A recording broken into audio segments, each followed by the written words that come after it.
Hello बच्चों, good morning. आज मैं क्लास 7 का चैप्टर 18 लाई हूँ। क्रिया।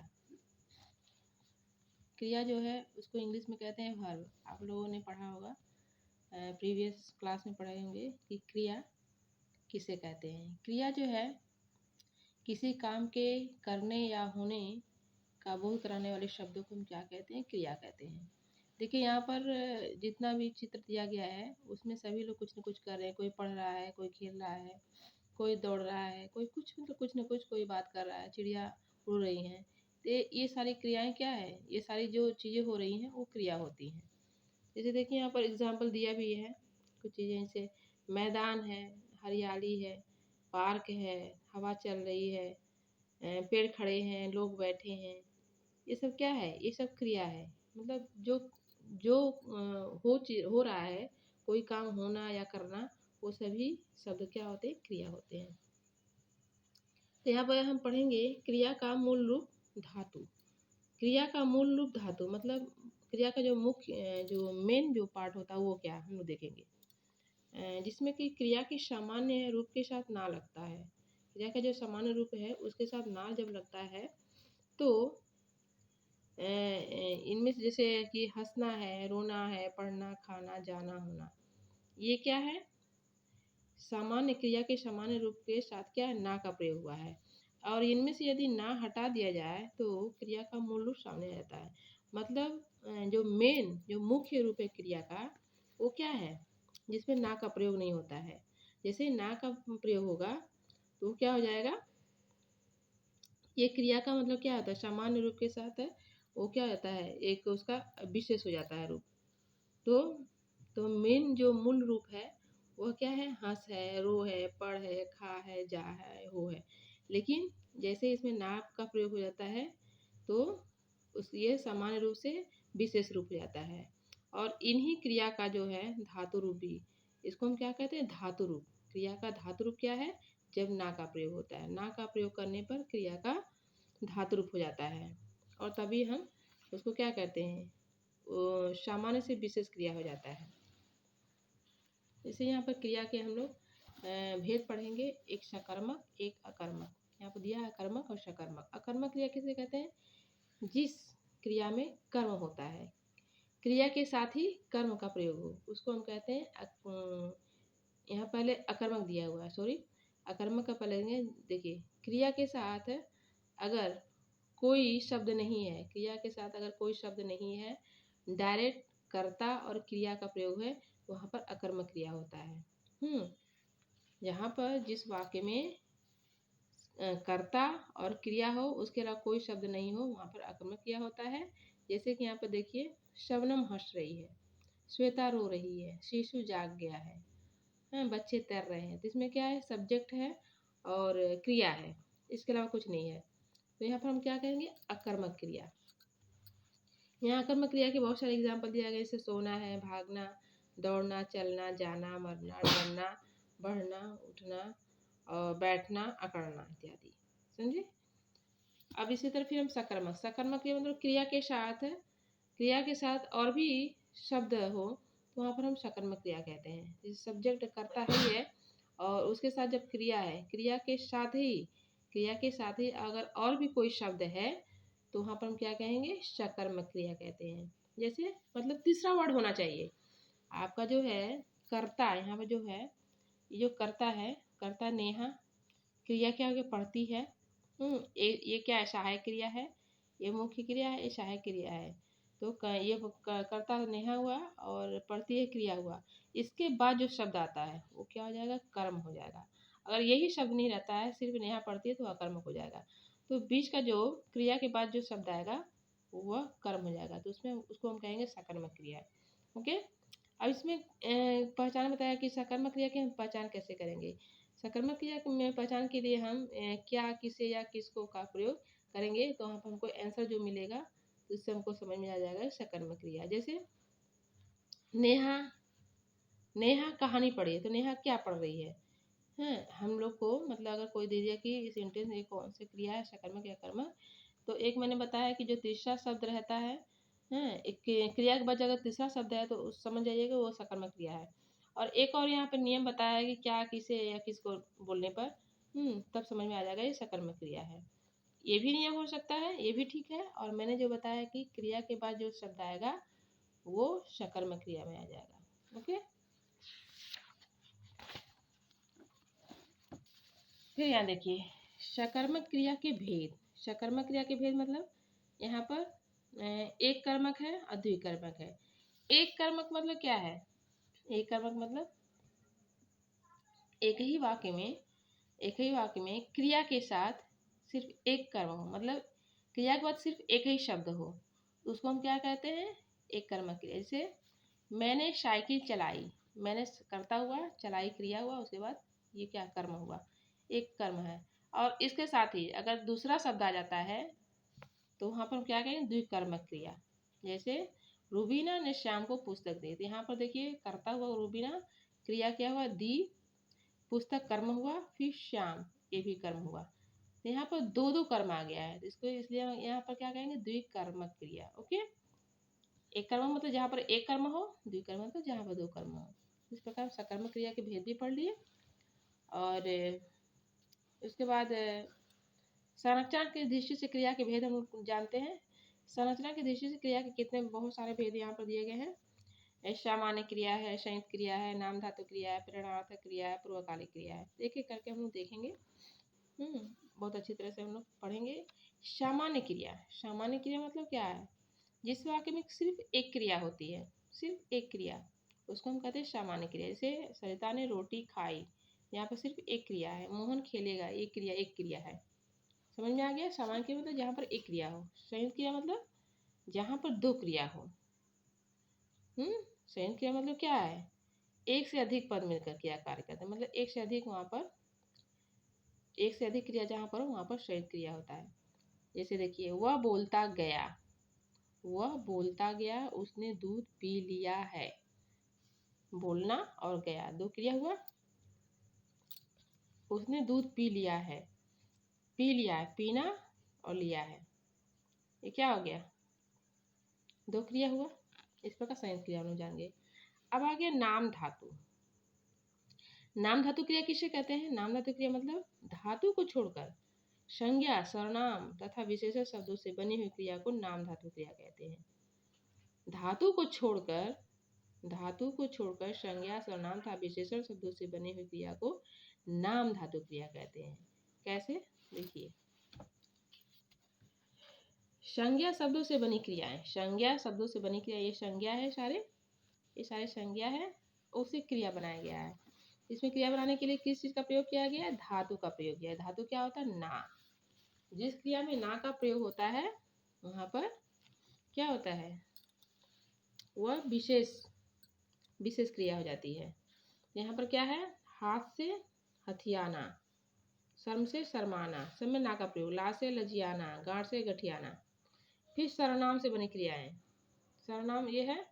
फिर उससे बना क्रिया अपनाना, विशेषण शब्दों से बनी क्रिया इसी तरह है। गर्म से गरमाना, मतलब धातु का प्रयोग में क्या है? ना का प्रयोग सब में हुआ है। ओके, अब इसके बाद आ जाएगा प्रेरणार्थक। प्रेरणार्थक मतलब जहाँ पर इंस्पिरेशन हो, किसी से कोई काम हम करवाते हैं अच्छी सी बातें बोलकर, मतलब किसी तरह वो आदमी कर दे, उसको हम कहते हैं प्रेरणार्थक, मतलब इंस्पिरेशन। जैसे माँ बच्चे को दूध पिलाती है, माँ बच्चे को दूध पिलाती है। यहाँ माँ दूध स्वयं नहीं पीती है बल्कि बच्चे को पिलाती है। प्रेरणार्थक क्रिया के यहाँ पर दो भेद किए गए, प्रथम प्रेरणार्थक, द्वितीय प्रेरणार्थक। प्रथम प्रेरणार्थक मतलब क्या है? कोई मतलब क्या है? अपना कोई चीज मतलब किसी अपने अपने जो मतलब संबंधी है, तो अपना रिलेशन जो खास होता है उसके लिए कोई कार्य करता है तो वह प्रथम प्रेरणार्थक हो जाएगा। और द्वितीय प्रेरणार्थक मतलब क्या होता है? हम किसी से हम काम करवाते हैं, उसको हम कहते हैं द्वितीय प्रेरणार्थक। प्रथम प्रेरणार्थक में क्या देखेंगे हम कि जब कर्ता स्वयं प्रेरक बनकर अन्य किसी को कार्य करने की प्रेरणा देता है, उसे प्रथम प्रेरणा। जैसे कि मैं आपको पुस्तक पढ़ाऊंगा, यहाँ पढ़ाऊंगा प्रथम प्रेरणार्थक है। मैं आपको पुस्तक पढ़ाऊंगा, ये प्रथम प्रेरणार्थक मतलब क्या है? इस तरह करके मतलब क्या एक इंस्पिरेशन आती है कि इस तरह और भी लोगों को काम करना चाहिए। ये सब देखेंगे, ये सब सुनेंगे तो और लोगों में भी पढ़ाने की तमन्ना या उत्साह उसमें बढ़ेगा। तो ये प्रथम प्रेरणार्थक हुआ। और द्वितीय प्रेरणार्थक क्या हुआ कि हम जब कर्ता स्वयं कार्य में सम्मिलित न होकर अन्य किसी से, मतलब हम स्वयं कोई काम नहीं करते हैं, लेकिन किसी से अच्छी बातें बोलकर, अच्छे शब्द बोलकर, मीठे बोल बोलकर उसे हम करवा देते हैं। जैसे कि माँ नौकर से बेटे को झूला झुलवाती है, वह अध्यापक से बेटी को गीता पढ़वाता है। तो नौकर से माँ क्या करती है, वो खुद झूला नहीं झुलाती है, वो बेटे को वो नौकर से झुलवाती है। क्योंकि वहाँ पर नौकर ही है तो वो तो झूला झुलाएगा ही, ऐसी बात नहीं कि नहीं, अगर बोलेगी तो नहीं झुलाएगा। लेकिन वहाँ पर क्या है, वो बोलती है। तो यहाँ पर द्वितीय प्रेरणार्थक हुआ। और वह अध्यापक से बेटी को गीता पढ़वाता है, वह अध्यापक से बेटी को गीता पढ़वाता है। मतलब कोई ट्यूशन करता है टीचर और उससे मतलब उस बच्ची को गीता पढ़वाते हैं। कोई है मतलब वो अध्यापक से वो काम करवाता है, मतलब अपने स्वयं काम नहीं करके दूसरे से वो काम करवाता है। तो ये द्वितीय प्रेरणार्थक हुआ। लेकिन मेरी समझ से ये प्रेरणार्थक नहीं होता। प्रेरणार्थक मतलब होता है कि किसी को देखकर तुम्हारे मन में वो उत्साह भावना जागे, तो वो प्रेरणार्थक हुआ। तो ये तो हम किसी से कार्य करवा रहे हैं या फिर हम कार्य स्वयं कर रहे हैं, तो कोई मतलब इस तरह करके ये प्रेरणार्थक हुआ। और मतलब जो बुक में दिया गया है उसके हिसाब से तो ये होगा। लेकिन अगर मैं बोलूँ तो प्रेरणार्थक वही होता है जिसके मतलब हम जो कार्य करते हैं उसको देखकर कोई और अन्य कार्य मतलब करने की उसमें भावना जागे। जैसे मैं किसी गरीब को उसकी मतलब उसको जो चीज़ चाहिए, जिस चीज़ की उसे तलाश है, अगर मैं उसको पूरा कर देती हूँ, उसको खिला देती हूँ, उसको पैसे देती हूँ, उसकी सहायता कर देती हूँ, तो इस चीज़ को देखकर अन्य लोग भी करेंगे, तो वो प्रेरणा था। लेकिन अब इस बुक में जो लिखा है उसके हिसाब से तो ये मैंने पढ़ा दिया है, लेकिन मेरे हिसाब से ऐसा नहीं होगा। देखिए पूर्वकालिक क्रिया में क्या है, मूल क्रिया से पूर्व पद अन्य कोई क्रिया हुई तो वह पूर्वकालिक। पूर्वकालिक मतलब क्या है, जो मतलब क्या है, तुम्हारे एक काम करने से पहले तुम उसके पहले भी एक काम कर चुके हो। मतलब सोने से पहले अगर तुम खा चुके हो, जाने से पहले तुम और कोई काम कर लिए हो, तो वो कहते हैं पूर्वकालिक क्रिया। जैसे वह खाना खाकर चला गया, इसमें कौन सी क्रिया है, दो क्रिया है, एक चलना है, एक खाकर। मतलब वह खाना खाकर चला गया, खाना भी खा लिया है और चला भी गया है। तो पूर्वकालिक क्रिया का पहले क्या किया है, खाना खाया है, उसके बाद वो गया है। मोहन पढ़कर सो गया, मोहन पढ़कर सो गया, कब सोया है, पढ़ने के बाद। तो इसमें पहला पूर्वकालिक मतलब क्या है, पहले क्या किया हो, पहले वो पढ़ा है उसके बाद सोया है, इस प्रकार वो पूर्वकालिक क्रिया हुआ। ओके, ये सबसे लास्ट में था। अब हम आएंगे क्वेश्चन आंसर पा जाएंगे। ओके, बहुत ही ईजी है। देखिए अकर्म क्रिया छँटना है 5 का, और वो जो बड़ा वाला रहेगा आप लोग बुक से पढ़ लीजिएगा। निम्नलिखित में से अकर्मक क्रिया छांटना है। अकर्मक क्रिया में मैंने यहाँ पर घन हंसा। देखिए आप लोगों को सकर्मक अकर्मक पहचानने के लिए मैं ये बताऊंगी कि आप लोग पहले वाक्यों का प्रयोग कीजिएगा, तभी समझ में आ जाएगा अकर्मक क्रिया है। जैसे अकर्मक क्रिया से इसमें क्या है, वह गीत सुना, अगर हम यहाँ पर तोड़ रहे हैं, वह गीत सुना, उसने गीत सुना, यहाँ पर कर्मा जा रहा है गीत, उसने गाना गाया, फिर गाना आ जा रहा है, उसने खाना खाया, ये खाना आ गया, उसने हंसा। अब क्या हंसा, इसमें कर्म नहीं आ रहा है। आप अगर इसको वाक्य बना कर देखिए, नहीं कर्म आएगा। तो इस तरह क्या हुआ, अकर्मक क्रिया। इसी तरह आप लोग कर करके देख लीजिएगा। और यहाँ पर मैंने टिक कर दिया है, ख नंबर में रोया है, 3 नंबर में भागा है, और 4 नंबर में कूदा है, 5 नंबर में लगाया है। इस तरह कर्मक मैंने छाट दिया। फिर सकर्मक को देख लीजिए, पढ़ा है, खेला है, सुना है, पढ़ा है, काटा है। तो आप लोग वाक्यों का प्रयोग कर करके भी देख लीजिएगा सकर्मक अकर्मक क्रिया। जैसे मैंने मारा है यहाँ पर सकर्मक में, उसने पुस्तक पढ़ा, उसने पुस्तक पढ़ा, जैसे पुस्तक क्या हो जाएगा, सकर्मक हुआ, नहीं हुआ। और यहाँ पर देखिए उछला, कूदा, भागा, इसका वाक्य बनाइएगा तो आपको नहीं मिलेगा कर्म, समझे। 7 नंबर में देखिए अकर्मक क्रिया वाला वाक्य छाटना है आपको।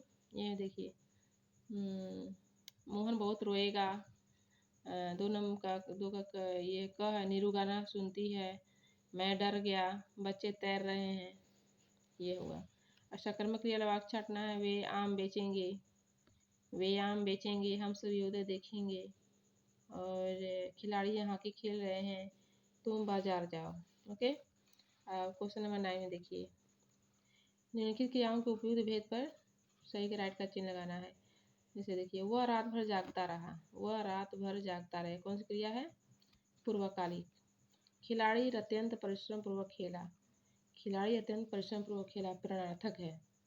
उसे जल्दी उठा दो, उसे जल्दी उठा दो संयुक्त क्रिया है।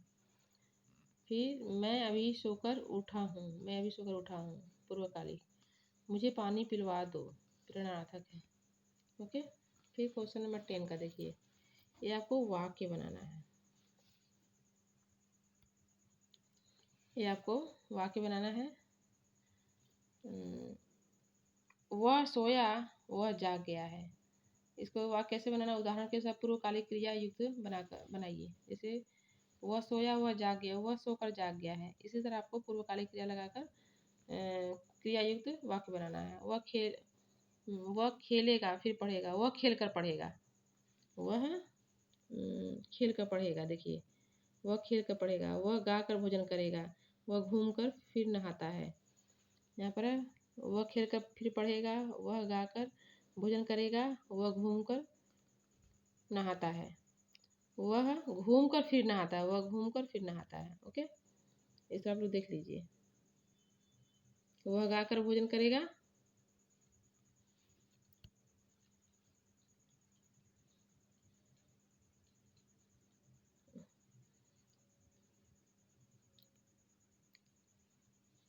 वह खेल कर पढ़ेगा, वह गा कर भोजन करेगा, वह घूम कर फिर नहाता है। ओके, इसका कंप्लीट हुआ आपका ये चैप्टर। अभी ये लास्ट का है क्वेश्चन।